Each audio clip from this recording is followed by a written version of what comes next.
Hello students, welcome to the new class.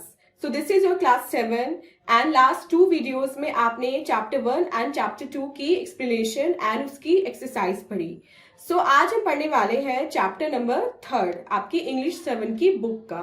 So without wasting any more time, let's get started. So students, this is chapter 3 and the name of the chapter is Compassionate Souls.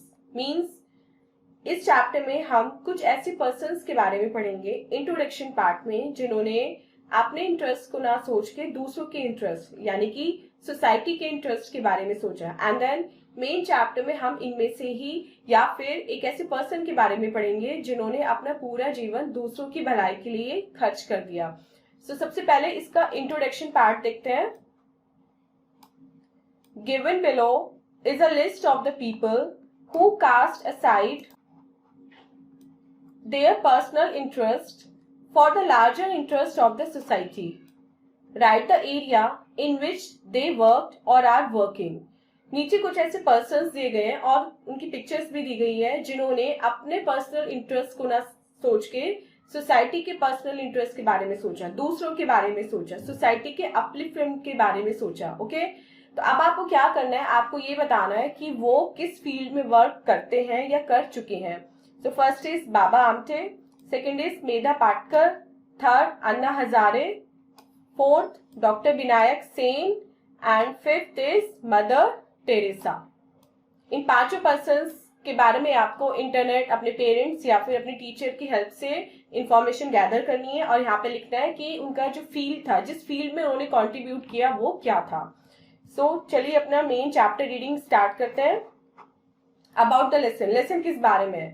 This lesson is about compassion and warmth. Through this lesson, the author is trying to introduce us to some compassionate human beings who have shown outstanding compassion and love for others in their respective fields. इस lesson में हम compassion और warmth के बारे में पढ़ेंगे. इस lesson के थ्रू जो ऑथर है वो हमको ये बताना चाह रहा है कि कुछ ऐसे ह्यूमन बीइंग होते हैं जो दूसरों के लिए बहुत ज्यादा गहराई से, बहुत ज्यादा डीपली सोचते हैं, दूसरों के दर्द को फील करते हैं. उन्हें दूसरों का पेन भी ऐसा लगता है जैसे वो उनका खुद का पेन हो और वो उसको दूर करने के लिए, उस पर्सन को उठाने के लिए, उसकी बेसिक नेसेसिटीज पूरी करने के लिए अपना जीवन भी दांव पे लगा देते हैं. जो भी उनके पास होता है उसको भी वो खर्च कर देते हैं. Okay so let's start our today's chapter. It is about Mahatma Hansraj. Simple living and high thinking. Mahatma Hansraj was a famous person who used to believe in simple living and high thinking. Mahatma Hansraj, the founding father of the DAV movement, was indeed a noble soul, full of the milk of human kindness. He was a Mahatma in the real sense of the word. The two great Mahatmas, Mahatma Gandhi 1869 to 1948 and Mahatma Hansraj 1864 to 1938, traced identical paths, one in the political and other in the socio-cultural field. They were almost contemporaries. They were both frail of body but possessed heroic spirits. They could have opted for a life of luxuries but deliberately choose the path of hardships and sacrifice to work for the upliftment of the society. So यहाँ पे हम पढ़ेंगे महात्मा हंसराज के बारे में जो DAV movement, Dayawati Anglo जो विद्यालय मूवमेंट है उसके फाउंडिंग फादर थे. मतलब उन्होंने ही फर्स्ट टाइम DAV मूवमेंट को स्टार्ट किया था. वो बहुत ही नोबल सोल थे, मतलब बहुत ही अच्छे पर्सन थे जिनमें मानवता का जो दूध था वो कूट कूट कर भरा हुआ था. वो रियल सेंस में महात्मा थे, मतलब सिर्फ कहने के लिए नहीं, उनको केवल उपाधि नहीं मिली थी महात्मा की, वो रियल सेंस में सही में महात्मा ही थे. द टू ग्रेट महात्मास, जो दो महात्मा हुए हमारे हिस्ट्री में, एक महात्मा गांधी जो 1869 में बॉर्न हुए थे और 1948 में वो उनकी डेथ हो गई थी, and second is Mahatma Hansraj जो 1864 में बॉर्न हुए थे और 1938 में उनकी डेथ हो गई थी. वो दोनों ऑलमोस्ट सेम से ही रास्ते पर चले. एक पॉलिटिक्स में एक्टिव थे लाइक महात्मा गांधी एंड जो दूसरे थे महात्मा हंसराज वो सोशल कल्चरल फील्ड, मतलब सोशल और कल्चरल फील्ड में एक्टिव थे. दे वर ऑलमोस्ट कंटेम्परेरीज, वो कंटेम्परेरीज से, कंटेम्परेरीज मीन्स जो एक के बाद एक काम करता है। मतलब जैसे पहले महात्मा गांधी बॉर्न हुए, उसके बाद महात्मा हंसराज बॉर्न हुए। दोनों की जो बॉडी थी वो बहुत फ्रेल थी, मतलब दोनों ही बहुत ज्यादा पतले दुबले थे, लेकिन उनकी जो इच्छा शक्ति थी वो बहुत स्ट्रांग थी। उनकी जो स्पिरिट थी वो बिल्कुल हीरो वाली थी। वो चाहते तो एक लग्जूरियस लाइफ जी सकते थे, वो एक ऐसा जीवन जी सकते थे जहाँ पे उनके पास किसी भी चीज की, सुख आराम की कोई भी कमी नहीं होती, लेकिन उन्होंने अपनी मर्जी से, अपने इच्छा से एक ऐसा पाथ चुना, एक ऐसा रास्ता चुना जहाँ पे बहुत सारी कठिनाइयां थी और उनको सोसाइटी को उठाने के लिए बहुत ज्यादा सेक्रीफाइस करने पड़े। महात्मा Hansraj was born in a Khatri family which was respectable but not very sound financially. His childhood was a long story of poverty and want. When he finally graduated after a brilliant academic record, his family was keen that he took up a remunerative government job and put an end to the financial crisis the family was facing. But inspired by Swami Vivekanand and his beliefs, Mahatma Hansraj proposed lifelong honorary services to the cause of the Anglo-Vedic education. His dream was realized through the sacrifice of his elder brother Lala Mulk Raj, who very generously offered to share his meager monthly salary of ₹80 equally with his younger brother. When Mahatma Hansraj's wife realized the true loftiness of his ideals, she too willingly offered to support him by adopting a simple lifestyle. So महात्मा हंसराज का जन्म एक Khatri family में हुआ था, जो बहुत respectable family थी, लेकिन फाइनेंशियली ज्यादा स्ट्रांग नहीं थी।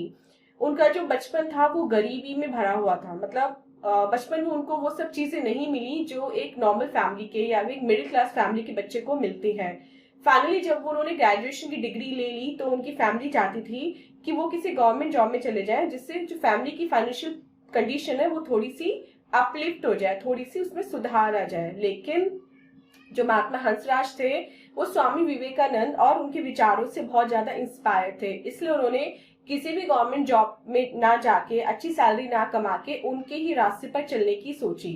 कुछ वो अपने बड़े भाई से भी इम्प्रेस हुए, जो अपनी ₹80 की सैलरी में भी अपने छोटे भाई का हिस्सा दिया करते थे। लाइक जो उनके बड़े भाई थे लाला मुल्क राज, वो क्या किया करते थे, वो अपनी ₹80 की सैलरी, ₹80 की सैलरी भी अपने छोटे भाई के साथ शेयर किया करते थे। महात्मा हंसराज की शादी हो जाने के बाद जब उनकी वाइफ ने देखा कि उनके जो हस्बैंड है वो दूसरों की हेल्प करने में बिलीव करते हैं और जो भी उनके पास है वो दूसरों को दे देते हैं, तो उन्होंने भी क्या किया, अपने हस्बैंड का सपोर्ट किया और वो उन्होंने भी एक सिंपल लाइफस्टाइल जीना शुरू कर दिया। मतलब उन्होंने एक ऐसा लाइफस्टाइल अपनाया जिसमें ज्यादा खर्चा नहीं था, जिससे उनके हस्बैंड दूसरों को सपोर्ट कर सके। Although Mahatma Hansraj was indifferent to worldly riches, there were occasions when he felt the pinch of poverty. One such occasion was when Lala Sundar Das, the headmaster of Saint Das Anglo Sanskrit High School, Jalandhar, wrote to Mahatma Hansraj asking him to come over to help him in a grave crisis. Mahatma Hansraj had to regretfully inform him that much as he would have liked to visit him to help him out, he could not do so because he could not spare the railway fare to Jalandhar and back. Although महात्मा हंसराज सांसारिक जीवन से बिल्कुल अलग थे, उनको कोई लालच नहीं था किसी भी चीज का, उनको पैसों से कोई मोह माया नहीं थी, लेकिन कभी कभी उनकी लाइफ में कुछ ऐसे ओकेजन आए, कुछ ऐसे अवसर आए जब उन्हें अपनी गरीबी बहुत ज्यादा चुभी। उनको ये दुख हुआ कि वो इतने गरीब क्यों हैं। एक ऐसा इंसिडेंट यहाँ पे हमें बताते हैं कि लाला सुंदर दास जो थे, जो हेड मास्टर थे saint Das Anglo Sanskrit high school Jalandhar के, एक बार उन्होंने महात्मा हंसराज को एक लेटर लिखा और उस लेटर में उन्होंने ये लिखा कि मैं बहुत ज्यादा फाइनेंशियल कंडीशन, फाइनेंशियल पॉवर्टी से गुजर रहा हूँ और क्या आप यहाँ पे आके मुझे कुछ पैसे देके जा सकते हैं। तो महात्मा हंसराज जो थे उन्होंने बहुत ही ज्यादा रिग्रेटफुली उनको इन्फॉर्म किया कि मैं आपकी हेल्प करने नहीं आ सकता, क्योंकि मेरे पास इतना भी किराया नहीं है कि मैं जालंधर की ट्रेन पकड़ लूं और वापस उसी रूट से आ सकूं। मतलब मेरे पास ट्रेन के टिकट के भी पैसे नहीं है, तो सोचिए कि मैं आपकी हेल्प कैसे कर पाऊंगा। On another occasion, when a case of distress came to his personal notice from a very respectable family at Lahore, he gave whatever help he could from his slender resources.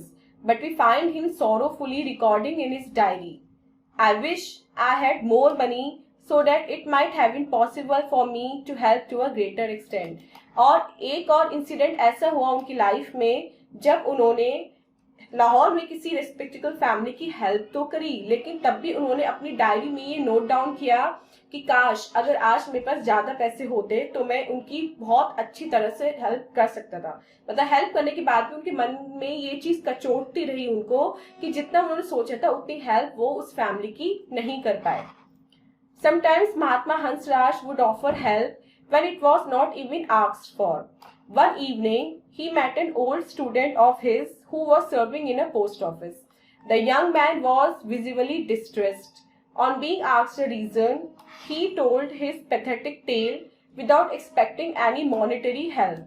On closing the account for the day, it was discovered to his horror that he was short of cash. He had tallied the account many a time but in vain. He knew for sure that a discrepancy would be detected the next day. He also admitted that he would be lucky if he escaped merely with dismissal from service.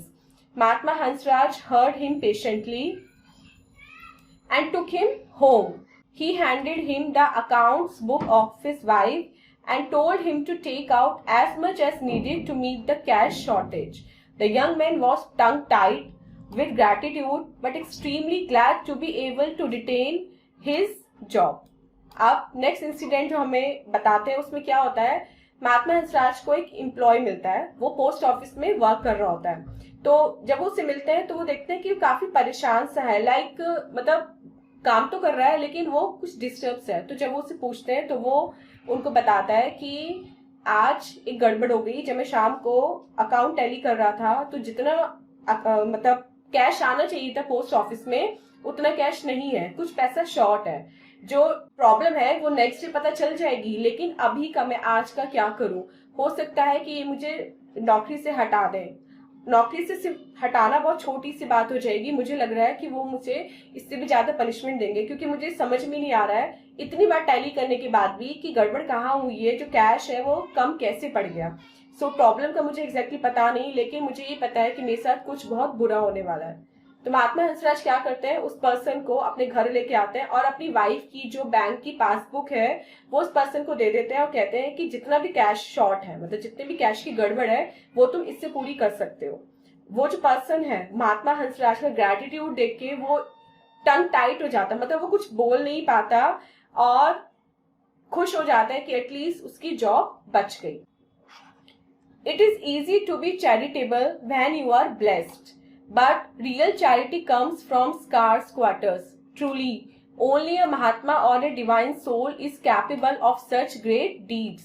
The inspiring ideals of Mahatma Hansraj will keep on enlightening the youth of our nation. A philanthropist in true sense, his entire life is an example of compassion and humanitarianism. So, जिसके पास बहुत ज्यादा पैसा होता है उसको दान करने में कोई प्रॉब्लम नहीं होती, क्योंकि ज्यादा पैसा मीन्स वो कितना भी खर्च कर सकता है दान में। लेकिन असली दान उसका माना जाता है जिसके पास बहुत कम अमाउंट होता है खर्च करने के लिए, अपने बेसिक नीड्स को पूरा करने के लिए भी बहुत कम अमाउंट होता है, उसके बावजूद वो दूसरों की हेल्प करता है। वो होता है एक सही फिलैंथ्रोपिस्ट। फिलैंथ्रोपिस्ट क्या होता है, एक पर्सन होता है जो पीपल की हेल्प करता है बाय गिविंग देम मनी। सो एक सच्चा फिलैंथ्रोपिस्ट वो होता है जो कम अमाउंट होने के बाद भी दूसरों की हेल्प करने में बिलीव करता है, क्योंकि ज्यादा अमाउंट में तो कोई भी हेल्प कर सकता है। सो student, this was our today's chapter. I hope आपको चैप्टर की एक्सप्लेनेशन अच्छे से समझ में आ गई होगी। सो इस चैप्टर को पढ़ने के बाद हमें क्या मोरल सीखने को मिला, इस चैप्टर को पढ़ने के बाद हमें ये मोरल सीखने को मिला कि we as a human being should feel compassion towards others. हमें दूसरों के दुख को, दूसरों के दर्द को, उनके पेन को फील करना चाहिए और जितना भी पॉसिबल हो उनकी हेल्प करना चाहिए, उनकी ट्रबल्स में, उनकी प्रॉब्लम्स में। क्योंकि कंपैशन से क्या होता है, दूसरों की हेल्प करने से क्या होता है, हम इनर हैप्पीनेस फील करते हैं, हम अंदर से हैप्पी होते हैं। और जब हम अंदर से हैप्पी होते हैं तो हमारे फेस पे भी वो रेडियंस, वो ग्लो होता है जो हमें बाकी सब पीपल से अलग बनाता है। So this was our today's chapter. अब चलते हैं अपने एक्सरसाइज पार्ट की तरफ और देखते हैं एक्सरसाइज में हमसे क्या करने के लिए कहा गया है। First question is MCQ based. So first is Who is the founding father of DAV movement? DAV movement का फाउंडिंग फादर कौन थे? So, जैसे कि हमने चैप्टर में पढ़ा, DAV मूवमेंट के फाउंडिंग फादर थे महात्मा हंसराज। तो यहाँ पे हम बी ऑप्शन को टिक कर देंगे। Second is Mahatma Hansraj was born in a family. Mahatma Hansraj किस फैमिली में बोर्न हुए थे, उनका जो जन्म हुआ था वो किस फैमिली में हुआ था, ब्राह्मण, पंजाबी, खत्री या Rajput. So according to the chapter Mahatma Hansraj was born in a Khatri family. So हम ऑप्शन सी को यहाँ पे टिक कर देंगे। थर्ड क्वेश्चन देखते हैं, by whom was Mahatma Hansraj inspired. Mahatma Hansraj किससे इंस्पायर्ड हुए थे, दयानंद सरस्वती से, ज्योतिबा फूले से, स्वामी विवेकानंद से या फिर रामकृष्ण परमहंस से। So according to the chapter Mahatma Hansraj got inspiration from Dayanand Saraswati. Option A would be correct. Fourth part, What was the name of elder brother of Mahatma Hansraj. Mahatma Hansraj के बड़े भाई का क्या नाम था। महात्मा हंसराज के बड़े भाई का नाम हमने चैप्टर में क्या पढ़ा, लाला हरदयाल, लाला शिव कुमार, लाला विश्वराज या फिर लाला मुल्कराज। सो महात्मा हंसराज के बड़े भाई का नाम था डी लाला मुल्कराज। लास्ट क्वेश्चन देखते हैं, Mahatma family wanted him to be A. Mahatma की फैमिली चाहती थी कि वो क्या बने, foreign employer, private employer, government employer या फिर टीचर। सो उनकी फैमिली चाहती थी कि वो एक गवर्नमेंट एम्प्लॉय बने। Option C would be correct. So student, this was our exercise part. I hope आपको चैप्टर की एक्सप्लेनेशन और उसकी एक्सरसाइज अच्छे से समझ में आ गई होगी। मिलते हैं अपने नेक्स्ट चैप्टर के साथ, चैप्टर 4 में, जिसमें हम उसकी एक्सप्लेनेशन एंड उसकी एक्सरसाइज सॉल्व करेंगे। Till then take care, bye bye.